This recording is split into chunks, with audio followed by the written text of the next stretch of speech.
सुदर्शन चक्र भगवान विष्णु का शस्त्र है। इसको उन्होंने स्वयं तथा उनके कृष्ण अवतार ने धारण किया है।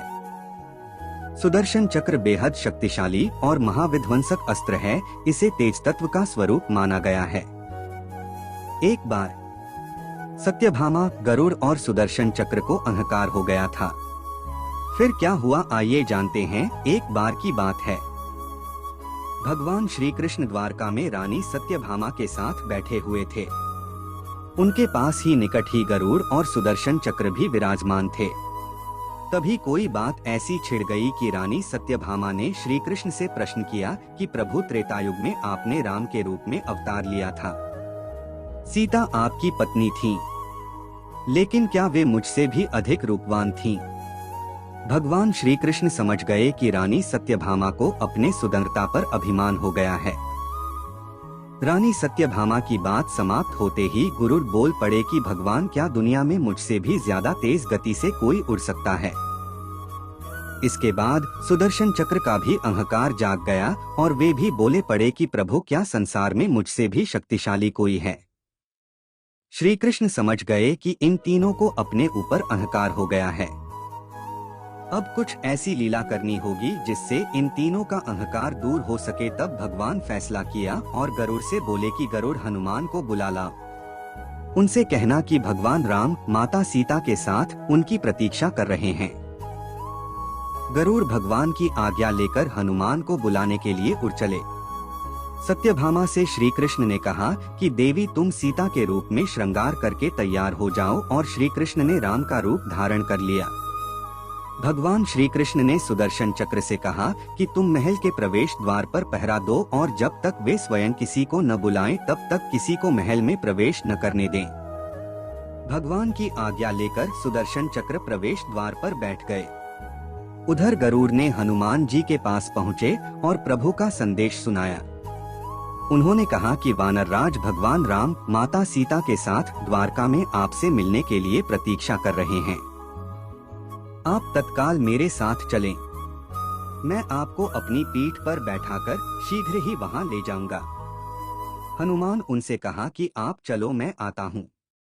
गरुड़ ने मन में विचार किया कि हनुमान जी वृद्ध हो चले हैं, ये कैसे जल्दी पहुंचेंगे। हनुमान जी के कहने पर गरुड़ द्वारिका के लिए उड़ चले। लेकिन जैसे ही वह महल में दाखिल हुए, गरुड़ के होश उड़ गए। उनके सामने हनुमान विराजमान थे, जो उनसे पहले ही महल पहुंच गए। यह देखकर गरुड़ का सिर लज्जा से झुक गया।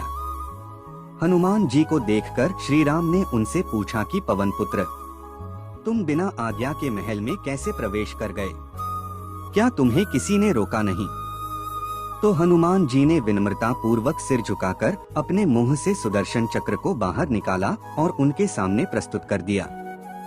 सुदर्शन चक्र को सौंपने के बाद हनुमान जी बोले, प्रभु, इस चक्र ने रोका था, इसलिए मैंने इसे मुंह में रख लिया और आपसे मिलने आ गया। इस बात पर भगवान मन ही मन मुस्कुराने लगे। हनुमान जी यहीं पर नहीं रुके। उन्होंने प्रभु से कहा कि आज आपने माता सीता के स्थान पर किस दासी को इतना सम्मान दे दिया कि वह आपके साथ सिंहासन पर विराजमान है। इतना सुनकर रानी सत्यभामा का अहंकार दूर हो गया। इस प्रकार भगवान श्री कृष्ण ने एक बार में ही तीनों का अहंकार समाप्त कर दिया।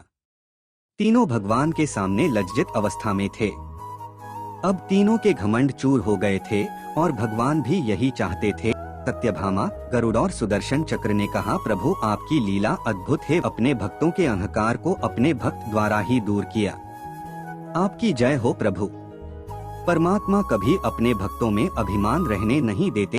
अगर भगवान श्री कृष्ण सत्यभामा, गरुड़ और सुदर्शन चक्र का घमंड दूर न करते तो वे तीनों उनके के निकट रह नहीं सकते थे और परमात्मा के निकट वही रह सकता है जो मैं और मेरा से रहित है। हनुमान जी प्रभु श्री राम के इतने निकट इसीलिए रह पाए क्योंकि न तो प्रभु श्री राम में अभिमान था, न उनके भक्त हनुमान में। नहीं कभी भगवान श्री राम ने कहा कि मैंने किया है और नहीं हनुमान जी ने कहा कि यह मैंने किया है।